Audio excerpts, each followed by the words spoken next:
ఒక యువకుడు తన తల్లితో పాటు ఉండేవాడు, తన తల్లిని చూసుకుంటూ ఉండేవాడు. ఆ తర్వాత ఒక అందమైన యువతిని చూసి వివాహం చేసుకున్నాడు. వివాహం చేసుకోగానే భార్యకు విపరీతంగా లొంగిపోయాడు. భార్య అందానికి ఆకర్షితుడిపోయి తల్లిని నెగ్లెక్ట్ చేయడం, తల్లిని నిర్లక్ష్యం చేయడం ప్రారంభించాడు. ఈ విషయాన్ని తన భార్య గుర్తించింది. నేను లేకుంటే ఇతడు ఉండలేడు.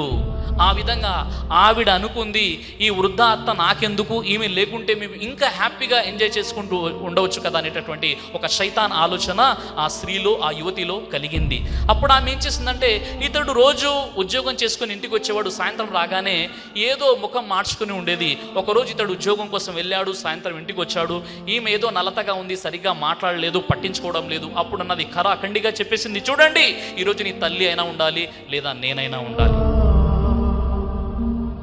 నువ్వు ఆలోచించుకో అనగానే తల్లిని నిర్లక్ష్యం చేసి అప్పటికే భార్య ప్రేమలో మోజులో పడిపోయినటువంటి ఆ భర్తకు, ఆ వ్యక్తికి తల్లి యొక్క గొప్పతనాన్ని మర్చిపోయాడు. అతడు నీచుడుగా మారిపోయాడు. రాత్రి మొత్తం ఆలోచించుకున్నాడు, పడుకున్నాడు. ఉదయం లేవగానే తన తల్లిని లేపాడు, తీసుకెళ్ళాడు, అడవిలోని దూర ప్రాంతంలో వదిలేశాడు. ఆ దూర ప్రాంతంలో వదిలేసి తిరిగి వచ్చేశాడు. ఇంటికి వచ్చేసిన తర్వాత అది క్రూర జంతువులు తిరిగేటటువంటి అడవి. ఇంటికి వచ్చిన తర్వాత కొన్ని గంటలు అవుతున్నాయి, సాయంత్రం అవుతుంది, చీకటి పడడానికి కొద్దిగా సమయం మాత్రమే మిగిలి ఉంది. అతడు ఏం చేశాడంటే, నా తల్లి ఏం చేస్తుందో చూద్దామని మారువేషం వేసుకుని అడవికి వెళ్ళాడు. వెళ్ళగానే తన తల్లి అక్కడ కూర్చొని విపరీతంగా ఏడుస్తుంది. అతడు గొంతు మార్చి అడిగాడు, నువ్వెందుకు ఏడుస్తున్నావు అని అడగగానే, నా కుమారుడు, నా కొడుకు ఈ అడవి ప్రాంతంలో నన్ను తీసుకొచ్చి, సుదూరంగా ఉన్నటువంటి అడవి ప్రాంతంలో ఈ క్రూర మృగాలు, జంతువులు తినేటువంటి అడవిలో నా కొడుకు నన్ను వదిలేశాడు. అతడు క్షేమంగా ఇంటికి చేరాడో లేదో, మార్గ మధ్యంలో జంతువులు ఏవైనా వేటాడాయేమో అని నేను భయపడుతున్నాను. నా కొడుకు క్షేమంగా చేరాడనే వార్త ఉంటే మీరు చెప్పండి, నేను ప్రశాంతంగా ఇక్కడే ఈ జంతువులకు బలైపోతాను, కానీ నా కొడుకు మాత్రం క్షేమంగా ఇంటికి చేరుకోవాలనేదే నా తపన అని ఆ తల్లి అంటుంది. అమ్మ మనసే మంచి మనసు. అమ్మకు శాపనార్థాలు ఉండవు. అమ్మ ఎప్పుడూ మంచినే కోరుకుంటుంది. మీరు చూడండి, ఎప్పుడైనా ఇంట్లో ఎంతోమంది పిల్లలు ఉంటారు.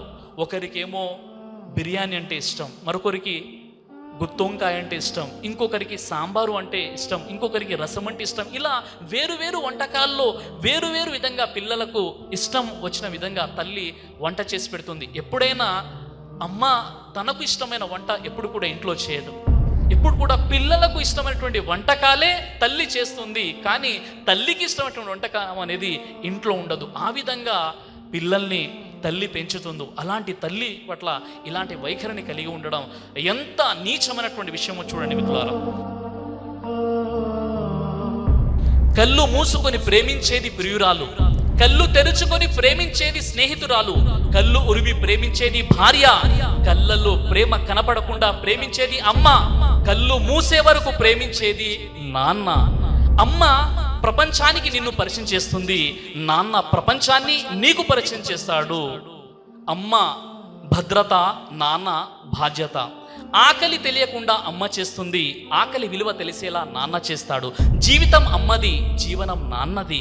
ఈ అమ్మ నాన్న, తల్లి తండ్రి యొక్క ఔన్నత్యం ఏంటి, ఏ విధంగా మనల్ని పెంచారు.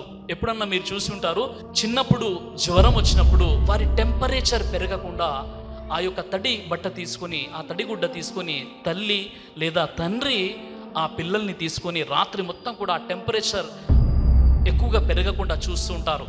వారు నిద్రని భంగపరుచుకుంటారు. తమ పిల్లల కోసం ఏ విధంగా వంతుల వారీగా ఒకరోజు తండ్రి తన జ్వరంలో ఉన్నటువంటి కుమారుని కాపాడుకుంటే మరో రోజు తల్లి కాపాడుకుంటుంది. ఈ విధంగా గంటల తరబడి వారి యొక్క నిద్రను కూడా వారు త్యాగం చేసి, వారి ఆరోగ్యాన్ని త్యాగం చేసి, వారి యొక్క పిల్లలు ఏమైపోతారో అనేటటువంటి భావనతో వారు ఉంటారు. ఒకవేళ వారి పిల్లలకి ఏదైనా నష్టం కలిగితే వారు జీవితంలో సంపాదించిన సంపాదన అంతా కూడా పిల్లల కోసం, వారి ఆపరేషన్ కోసం, వారి జీవితం కోసం కేటాయిస్తారు. అలాంటి గొప్ప మనసు ఉన్నటువంటి వారే తల్లి తండ్రి. కాబట్టి ఎవరైనా మీ మంచి కోసం 100% నిష్కల్మషంగా, ఎలాంటి కల్మషం లేకుండా నిర్ద్వంద్వంగా మిమ్మల్ని ప్రేమించే వారి ప్రపంచంలో ఎవరైనా ఉన్నారంటే, మీ నిజమైనటువంటి బెస్ట్ ఫ్రెండ్ ఎవరైనా ఉన్నారంటే వారు మీ పేరెంట్స్.